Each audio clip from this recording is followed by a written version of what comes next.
Buenas noches, América. Leo con sorpresa algunos titulares de medios que reportan sobre los encuentros en Oslo de delegaciones del gobierno de Nicolás Maduro y del equipo de Juan Guaidó. Fracasan las negociaciones, dicen.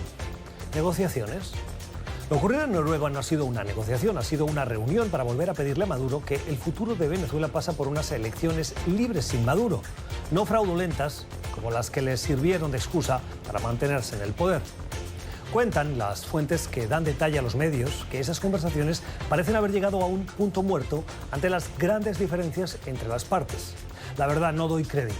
¿Qué esperaban? El titular debería haber sido: volvieron a ganar tiempo con una propuesta de diálogo.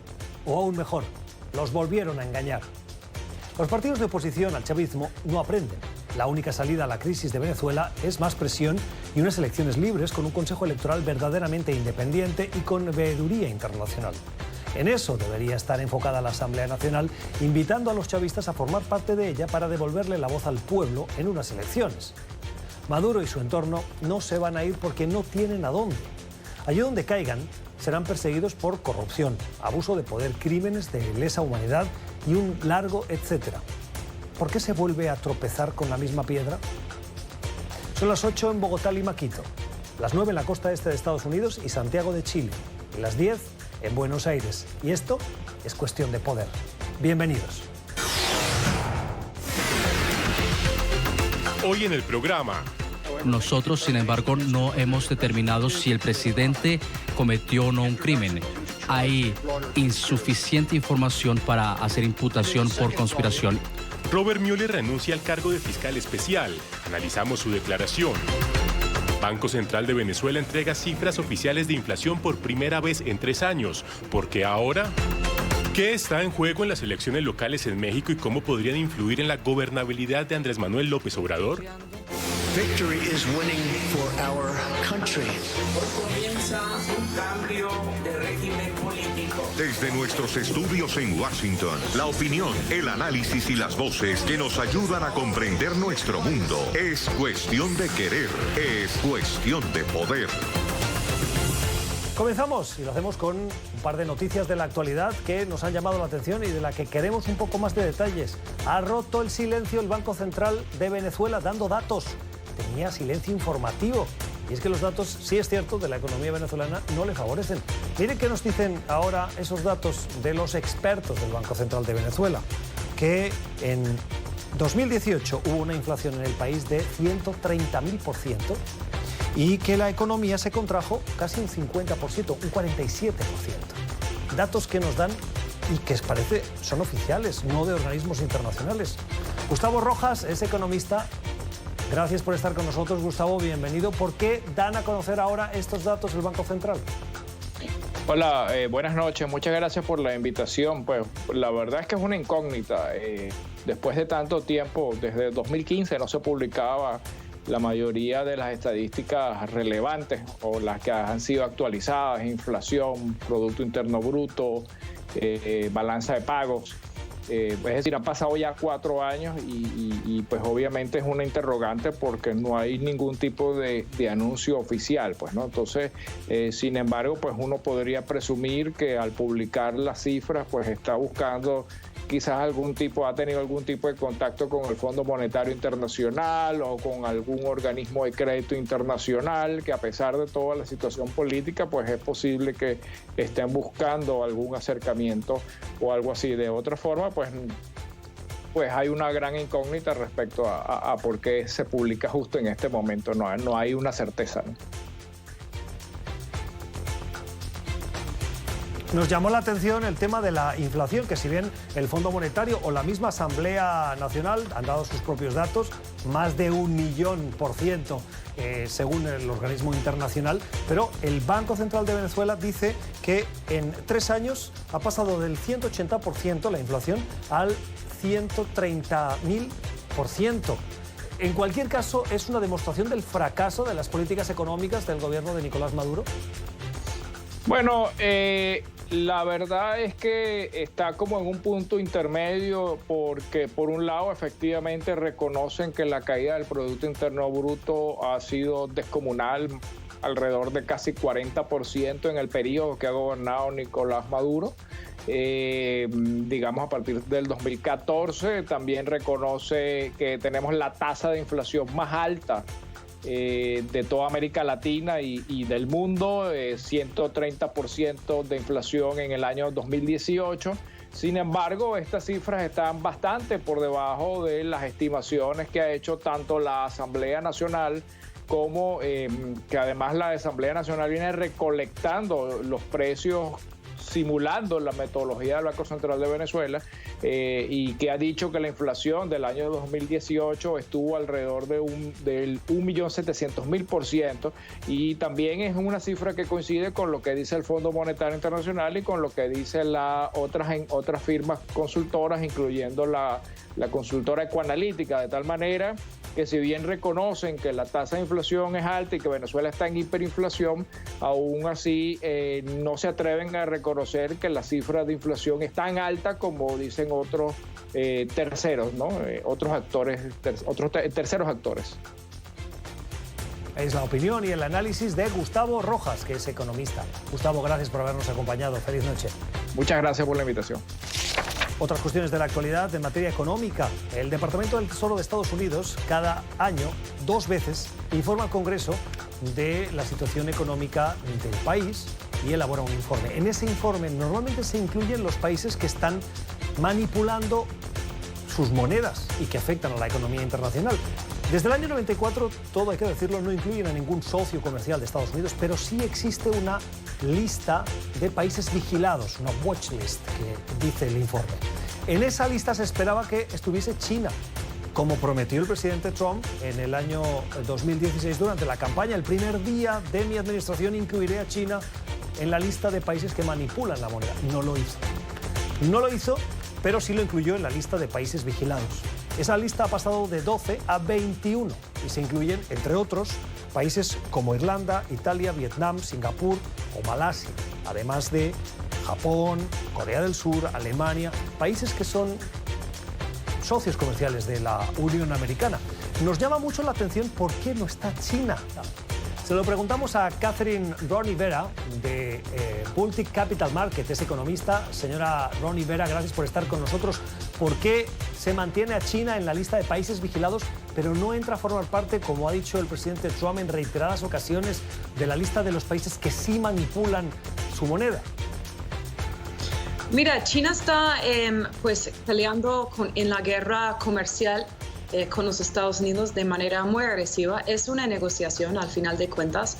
Y el tema de Huawei, se supone que el presidente Trump no lo iba a sacar en el caso de que firmaran un acuerdo, y el acuerdo que estaba a punto de firmar hace 2 semanas atrás. Entonces, ambos lados están negociando de la manera más agresiva para llegar a un punto medio, que al final de cuentas es lo que va a pasar, porque los incentivos están alineados. Por la parte de China es muy importante mantener el motor de crecimiento económico, que es exportaciones. Y por el lado de los Estados Unidos, es importante para el presidente mantener y sostener el crecimiento económico que traemos en este país y evitar inflación. ¿Qué consecuencias sufre un país si es incluido en esa lista de países manipuladores de moneda? Ajá, eso es sumamente importante. Eso es algo drástico, declarar un país manipulador de monedas. Con eso uno puede salir de la Organización Mundial, WTO, como decimos en inglés. O sea, la amenaza de declarar China manipuladora de divisas era una de las cosas que el presidente Trump dijo que iba a hacer día 1 cuando elegido presidente. No lo hizo porque los efectos son tan drásticos. Por eso esta lista es una amenaza. Acuérdense que esto es una negociación. Y parte de la negociación es decir, muchachos, los de Europa, si van a cobrar 40% de arancel contra coches americanos, cuando el arancel a los europeos es más que la mitad, pues entonces los vamos a poner en la lista de espera, de mirar. La lista de mirar, o sea, es un watch list, como decimos en inglés. No es de que ya está declarada manipuladora de las monedas, pero sí es una amenaza decir de que estamos pendientes de este tema y que es una posibilidad real de llegar a ese nivel. Pero como les digo, sería algo muy drástico llegar a declarar el continente europeo manipuladora de monedas. Es el análisis de la economista de Baltic Capital Markets, Catherine Ronivera. Señora Ronivera, gracias por haber estado con nosotros, por sus explicaciones. Feliz noche. Gracias. Y terminamos. Y le pregunto, ¿siente usted agotamiento de su trabajo? ¿Distancia con sus responsabilidades laborales? ¿Cierto cinismo? ¿Puede usted estar sufriendo el conocido como síndrome de desgaste profesional? Lo que algunas veces podemos acabar reduciendo como estoy estresado o tengo mucho trabajo y siento agotamiento. La Organización Mundial de la Salud acaba de elaborar un nuevo documento, un nuevo reporte en el que detalla con más profundidad que antes, con más detalle que antes, esa sensación de burnout o de agotamiento, de estrés profesional que técnicamente se denomina síndrome de desgaste profesional. Le damos 3 características para que usted se autoanalice.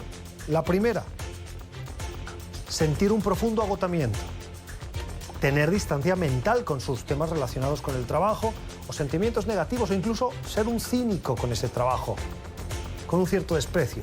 Y finalmente, un desempeño profesional deficiente que se viene afectado por esa sensación de sobrecarga, de estrés. Si alguna de estas características cree que le aplican, le recomendamos que visite a un médico. Es la noticia del día, la comparecencia del fiscal especial Robert Mueller, que ha elaborado ese informe sobre la trama rusa. 500 horas de entrevistas, un equipo de fiscales de casi 20 personas, un informe de casi 400 páginas y hoy ha hablado después de más de 2 años en silencio. Nos ha dicho varias cosas, las resumo rápidamente. Una, no hubo conspiración de la campaña del presidente Trump con Rusia para alterar el resultado de las elecciones, influir en las elecciones que le llevaron a la presidencia. 2, textualmente dijo, si hubiéramos querido decir que el presidente Donald Trump no obstruyó a la justicia, lo hubiéramos dicho, dejando la puerta abierta para que el Congreso haga su trabajo y recordando que en el informe, que tiene 2 partes, hay una montaña de evidencia para que no se olvide. 3, no va a ir al Congreso como le piden los demócratas porque todo lo que tiene que decir ya está en ese informe. Ha sido Robert Mueller la estrella del día, la noticia del día, y por eso hoy queremos volver a invitar a Joseph Malouf, que es abogado constitucionalista, es analista político, conocedor de todos estos entresijos legales que acompañan esa investigación de la trama rusa. Joseph, buenas noches.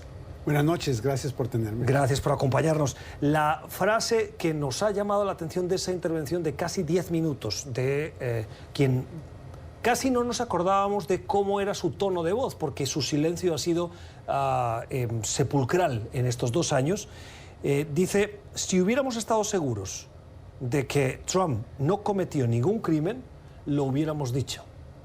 Correcto. ¿Qué quiere decir esto? Eso quiere decir que Mueller está afirmando o confirmando que el presidente, en el capítulo 2 de su reporte, cometió varios actos de obstrucción de justicia. Ahora, un fiscal no determina si una persona es culpable de obstrucción de justicia. Lo único que hace un fiscal es analizar las evidencias y presentar una acusación, lo que le llaman cargos. Y todas las personas, dijo Mueller, se presumen inocentes hasta que puedan ir a tribunal, a corte, ya sea ser convictos o ser exonerados.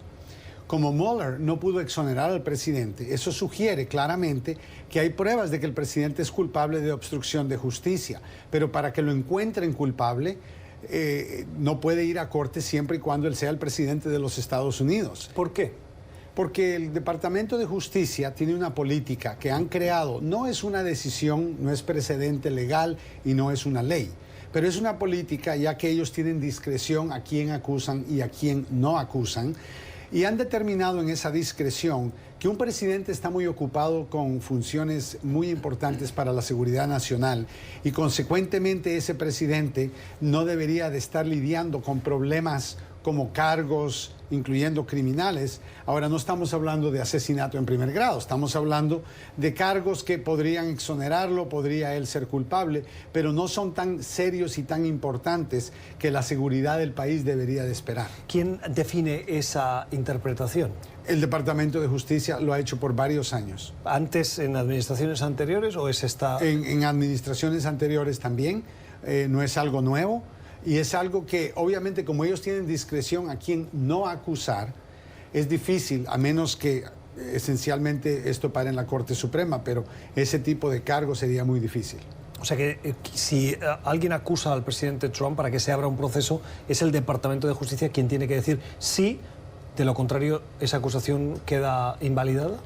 Exactamente. El Departamento de Justicia tiene un nivel de independencia del Ejecutivo, del presidente, aunque sea un departamento abajo del Ejecutivo, pero tienen independencia. Y eso quiere decir que todos los que rompan la ley pueden tener cargos. ¿Cómo puede ser independiente el Departamento de Justicia si el presidente nombra al fiscal general y, por ejemplo, al director del FBI? Y vimos, por ejemplo, a Trump destituir a un director del FBI que lleva investigaciones de este tipo y de otras, o cambiar al fiscal general cuando le gusta o no le gustan las cosas. Bueno, nunca en el pasado hemos visto ese tipo de reacción, ese tipo de comportamiento. Claramente esto es algo nuevo. Pero al final del día tú tienes, el presidente nombra al fiscal general, pero el Senado tiene que confirmarlo. El Senado tiene que dar su consentimiento. Y eso demuestra que no solamente puede ser la idea del presidente de quién va a nombrar, pero también el Senado tiene que estar de acuerdo y decir, ok, esta persona es confiable, vamos a llevarlo a la posición. Ahora, no hay ninguna garantía y muchos miembros de la Cámara han criticado a William Barr y están contemplando, inclusive, he escuchado posibilidades de cargos políticos en contra de él por haberle mentido al Congreso, lo que miembros del Partido Demócrata dicen fue mentirle al Congreso cuando él dijo de que Mueller no se había quejado de la manera en que le había explicado el reporte. Y eso es algo importante que escuchamos hoy también, de que claramente el reporte de Mueller no dijo lo que el fiscal Barr dijo, y es de que Barr tenía el trabajo de decidir si el presidente había o no cometido actos de obstrucción de justicia. Esa no fue una pregunta que Mueller se la está haciendo a Barr, el fiscal general, pero el fiscal general tomó esa posición de que sí, era algo que él iba a decidir y decidió que el presidente no era culpable. Cuando ha hablado Robert Mueller, casi inmediatamente, el presidente Trump ha tuiteado esto. Nada cambia desde el informe de Mueller. No hubo suficiente evidencia y, por lo tanto, en nuestro país, una persona es inocente. El caso está cerrado. Gracias. La reacción del presidente Trump a través de su cuenta de Twitter y minutos después, la secretaria de prensa de la Casa Blanca emitía un comunicado en el que, entre otras cosas, decía que, como ha dicho Robert Mueller, no hubo ni colusión ni conspiración de la campaña con Rusia en esas elecciones y que el Departamento de Justicia confirmó que no hubo obstrucción a la justicia, que era el segundo área de interés de esa investigación. ¿Está de acuerdo que el Departamento de Justicia dijo que no hubo obstrucción? Eso fue lo que dijo William Barr, pero eso no fue lo que dijo el fiscal Mueller. Pero un momento, el informe no dice que no hubo obstrucción. El informe no dice que no hubo obstrucción de justicia. Pero Sarah Sanders dice que el Departamento de Justicia concluyó que no hubo obstrucción.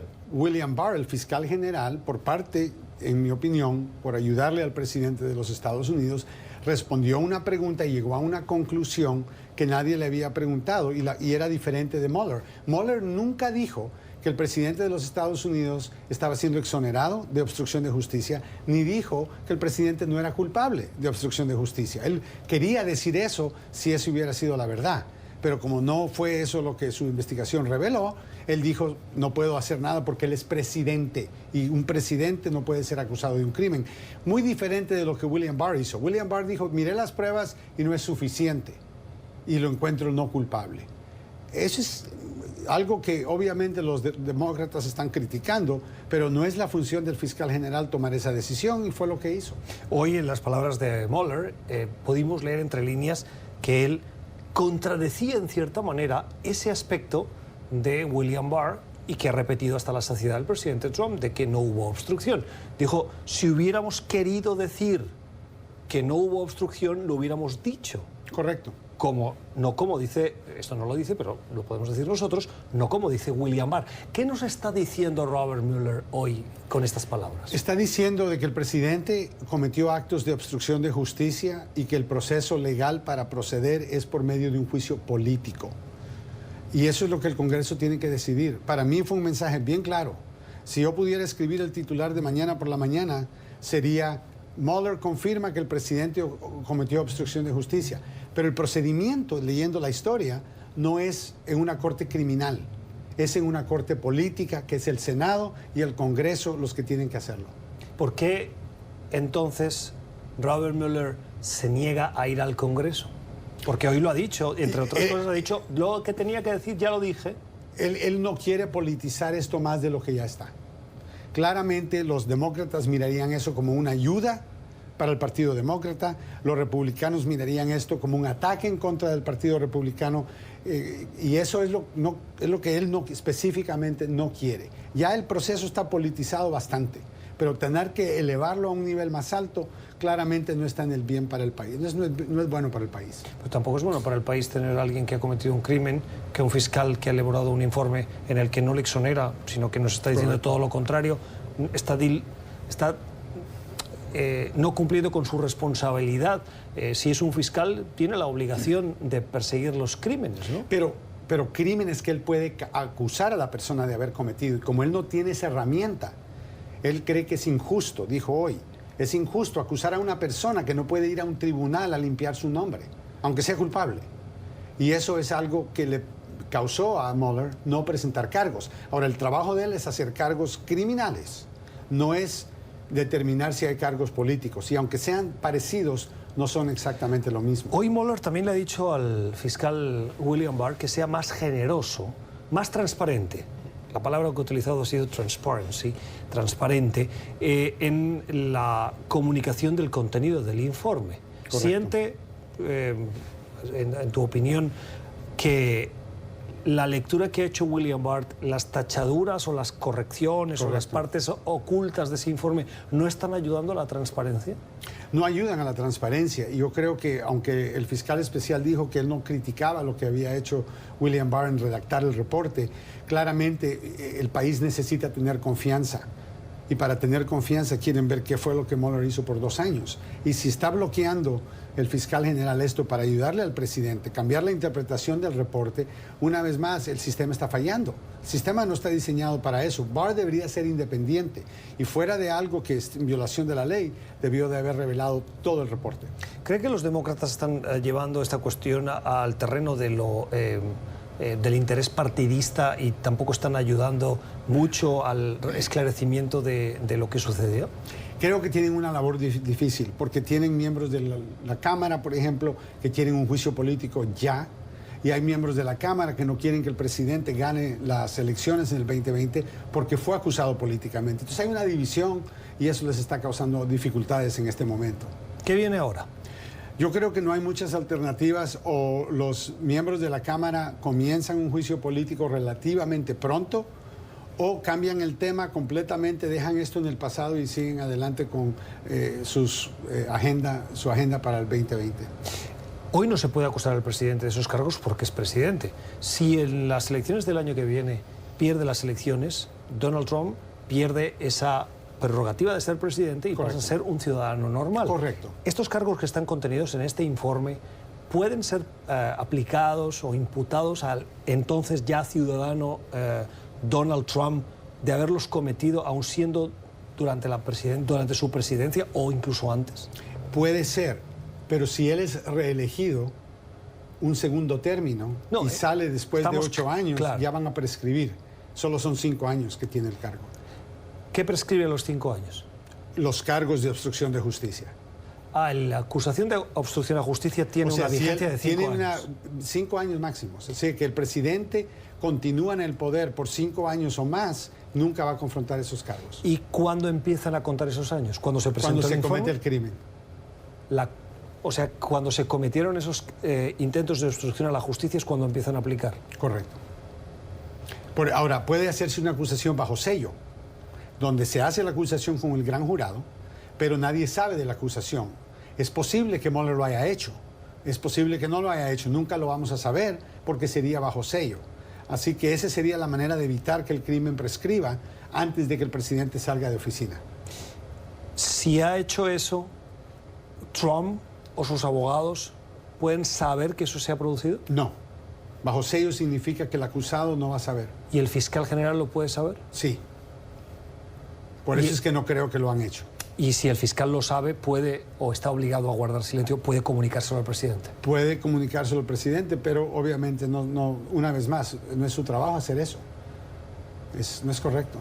O sea, la clave aquí está en que tanto si se han presentado esas acusaciones bajo sello a un gran jurado, como si no se han presentado, pero están documentadas en ese informe, el presidente podría hacer frente a cargos de obstrucción a la justicia si pierde las elecciones en el 2020. Absolutamente. Si las gana, haya hecho lo que haya hecho, prescribirían después de su presidencia en segundo término. Correcto. Las explicaciones de Joseph Maloof, que nos ayudan a comprender el contexto de una enrevesada historia, la de la trama rusa y la de las investigaciones del Congreso de los Estados Unidos, particularmente de los demócratas. Joseph, un gusto tenerte, gracias. El placer fue mío, gracias. Ahora, tiempo para el análisis en cuestión de poder. Para mirar a México, este fin de semana hay elecciones locales o estatales en las que al menos 6 estados, sus ciudadanos, van a acudir a las urnas para renovar parte de sus asambleas legislativas, de sus municipios, de sus alcaldes y algunos de sus gobernadores. Es un termómetro para ver si Morena, el partido de Andrés Manuel López Obrador, continúa teniendo esa alta popularidad o enfrenta ya un desgaste en estos primeros meses de esta gestión de Andrés Manuel López Obrador. Hoy lo vamos a analizar con Christopher Wilson, que es subdirector del Instituto México del Centro de Pensamiento Wilson Center, aquí en la capital estadounidense. Christopher, buenas noches, gracias por estar con nosotros. Muchas gracias. Gracias por acompañarnos. Y con Paulina Chávez. Paulina es mexicana, es analista político. Paulina, ¿cómo estás? Buenas noches. Encantada de estar aquí, buenas noches. Y precisamente antes de comenzar, os hacía la pregunta. 31 estados y el Distrito Federal es lo que compone hoy la distribución administrativa de la Unión de Estados Mexicanos, o México, como la conocemos. Pero solo 6 son las gobernaciones, los estados que van a ir a elecciones. ¿Por qué son relevantes estas elecciones siendo tan pocos 6, teniendo en cuenta que hay 31, Paulina? Bueno, tenemos que mencionar que son las primeras elecciones que se dan después de que Andrés Manuel López Obrador llegó al poder el año pasado, aunque son pocas legislaturas, pocos congresos estatales, pocas gobernaturas, en realidad únicamente son 2, y con la salvedad de que se lleva a cabo la elección extraordinaria en el estado de Puebla.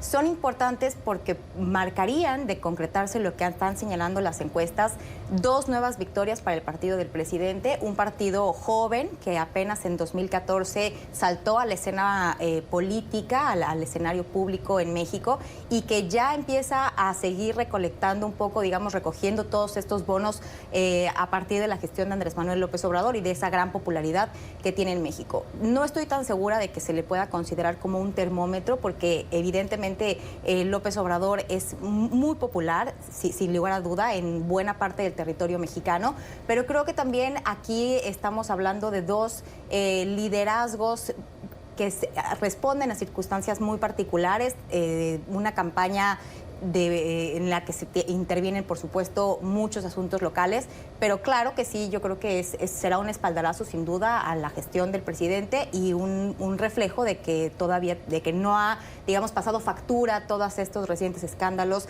y estas recientes complicaciones que hemos visto en materia de seguridad, en materia de abasto de medicinas, en fin, ¿no? Algunos temas que yo creo que todavía es pronto para medir si le pasarán factura o no. Paulina, ¿qué es más conocido, qué es más exitoso, el nombre de Andrés Manuel López Obrador o el de Morena?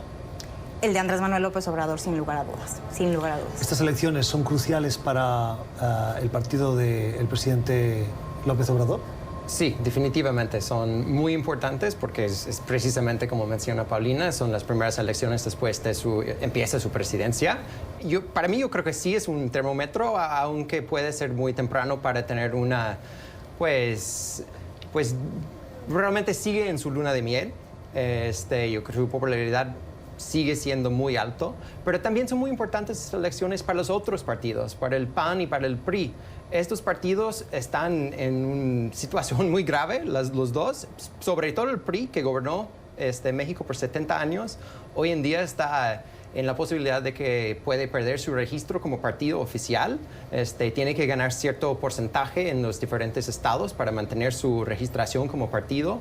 Y el PAN, que es un partido muy fragmentado, y estamos hablando de elecciones en estados como Baja California, como Puebla, como otros, en que normalmente el PAN ha tenido mucha fuerza, pero está en peligro esta fuerza y es muy probable que Morena tome su lugar. Para que todos nos entendamos, decía ahora nuestro invitado, el PRI durante 70 años gobernó México. El último presidente, hasta el año 2000 aproximadamente, durante estos 70 años estuvo gobernando ese partido. El último presidente fue Ernesto Zedillo. Y luego Enrique Peña Nieto entre 2012 hasta 2018. Zedillo no pudo reelegirse porque terminaba su mandato, pero ganó el partido de oposición, que es el PAN. Así es. Y le entregó la presidencia a Fox, Vicente Fox. Fox cumplió su mandato y se la entregó a Calderón. A Felipe Calderón. Y Calderón perdió, el partido de Calderón perdió y ganó Enrique Peña Nieto. Así es. Y tras Enrique Peña Nieto llega Morena. Exactamente. ¿Sufren un desgaste los dos grandes partidos de México y por eso Morena tiene éxito? Sí, definitivamente. El pueblo ve a los partidos tradicionales como corruptos, como incapaces de responder a las necesidades del pueblo. Precisamente por eso gana AMLO en una ola. O sea, ganó, pero por mucho. Y los otros partidos están frente a unos crisis graves de su existencia. Yo creo que están hablando muchos del funeral del PRI, de que estas elecciones sean el funeral del PRI. Tienen estas elecciones y luego en dos años más tienen otras elecciones. Si no pueden recompensar, si no pueden ganar algunos estados, algunos ayuntamientos, realmente estamos frente a una situación sin precedente en México en que realmente no hay otros partidos. Estamos hablando de una situación en que el PAN, que es tradicionalmente oposición, y el PRI, que es México en cierto sentido, no tienen la capacidad de convencer a la gente que tiene la posibilidad de hacer algo importante por el país. ¿Estaríamos de acuerdo en que AMLO, el partido de Morena, es la izquierda en México, el centro es el partido de PRI, que es el de Enrique Peña Nieto y el de Zedillo, y a la derecha estaría el PAN con Fox y Calderón? Sí, básicamente esa sería como que digamos la primera aproximación. Y entonces, ¿los votos del PRI dónde se van? ¿Se reparten entre el PAN y Morena? Mira, el tema es que la composición ideológica de los partidos políticos en México es un asunto que nos da para un largo debate. En teoría, el PRI efectivamente es un partido de centro, pero que se ha movido a la izquierda, un poco a la derecha, dependiendo de los lugares, de los momentos. O sea, no hay una identificación plena ideológica, digamos, por parte del PRI. Hay una fracción importante de expriistas que ahora integran Morena. Entonces, sí hay algunas similitudes. El propio presidente Andrés Manuel López Obrador, a los inicios de su carrera, era militante del Partido Revolucionario Institucional, del PRI. Entonces hay muchos, digamos, expriistas que están detrás de esta candidatura o que están formando este movimiento, formando parte de este movimiento. Y por supuesto que también lo que decía Christopher es real. Los mexicanos en las pasadas elecciones salieron a votar por un cambio, cansados de la corrupción, cansados de los escándalos, cansados del status quo, de la falta de oportunidades, y vieron en Andrés Manuel López Obrador pues la persona que de alguna forma podía encabezar esta nueva revolución, la cuarta transformación, como le gusta a él decirla, y no necesariamente se identifican con su partido Morena. Por eso es que hablaba esto al principio de la entrevista, ¿no? Es una cosa completamente distinta la identificación que tiene la gente y el arrastre que tiene López Obrador, y otra cosa muy distinta es los liderazgos de Morena, ¿no? Por eso es que se ha hablado mucho de esta presencia de López Obrador para lograr arrastrar a los ciudadanos a las urnas con liderazgos que no necesariamente son tan famosos como él. Pero sí, en la elección presidencial yo creo que recogió un poco votos de todas partes, producto de este descontento que ya era generalizado después de la gestión de Enrique Peña Nieto, y ahora en las elecciones estatales pues ya veremos un poco la recomposición sobre quiénes empiezan a ser ya, digamos, los electores fieles, duros del partido de Morena. Todas las grandes elecciones tienen un gran tema. sobre el que gira gran parte del debate público y de confrontación de ideas en la carrera electoral. En el caso de las últimas elecciones de México, claramente fue la lucha contra la corrupción, una agenda que la marcó muy bien a Andrés Manuel López Obrador. Estas elecciones, si bien son estatales en 6 de los 31 estados que tiene hoy México, ¿siguen teniendo esa esencia fundamental de lucha contra la corrupción? Yo creo que sí, básicamente, porque todavía el pueblo ve que tiene un nuevo gobierno y está dando la oportunidad a Andrés Manuel López Obrador seguir con lo que prometió al pueblo, que es decir, combatir la corrupción. Como está visto, todavía como un asunto muy reciente, en proceso, estas elecciones son como otra oportunidad de terminar las elecciones del año pasado. Entonces, los temas han sido los mismos, a partir de que también hay temas locales, pero en principio sí, son temas que las elecciones son sobre López Obrador. Es decir, que si el pueblo tiene confianza todavía en él y en su batalla contra la corrupción, y lo que vemos en las encuestas es que sí, lo tiene. Sí, sin lugar a duda, creo que todavía es pronto. El presidente López Obrador goza aún de una gran popularidad.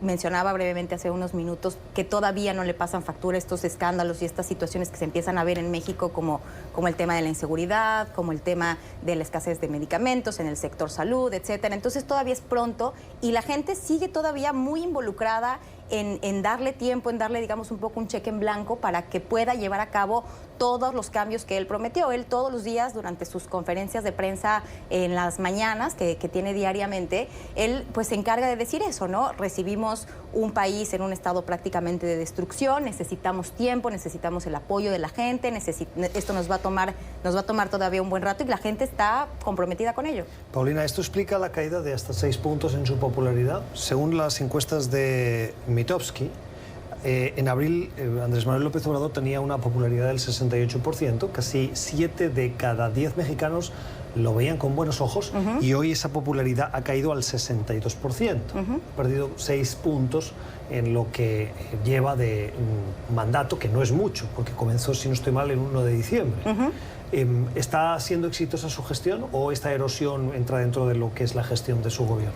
Yo creo que esta erosión que vemos, como tú bien mencionas, creo que evidentemente responde a algunas fallas que ha tenido él en temas muy concretos, a las estadísticas en materia de seguridad que dan cuenta de un país que todavía no puede ofrecer mejores condiciones a sus ciudadanos, a que la economía y varios reportes de las calificadoras, de organismos internacionales reportan que no va a haber ese crecimiento esperado o lo pronosticado por él propio, a pesar de que pues él sigue insistiendo en que sí lo va a hacer y que va a cumplir.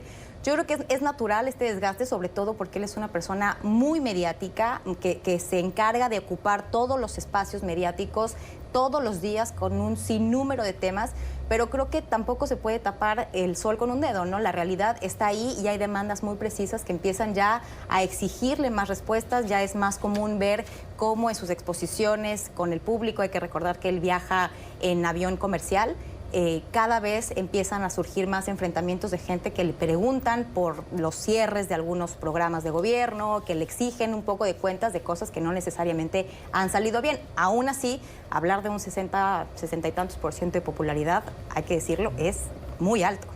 Si bien había sospechas, el escándalo o la sombra de la corrupción de Odebrecht no había llegado a México de una manera muy directa, y en las últimas horas, Christopher, hemos conocido que hay una orden de detención para Emilio Lozoya, que fue el coordinador internacional de la campaña de Enrique Peña Nieto, al que, según el director de Odebrecht en México, le entregaron $10 millones. ¿Es casual que esto se produzca cuando faltan 4 días para esas elecciones?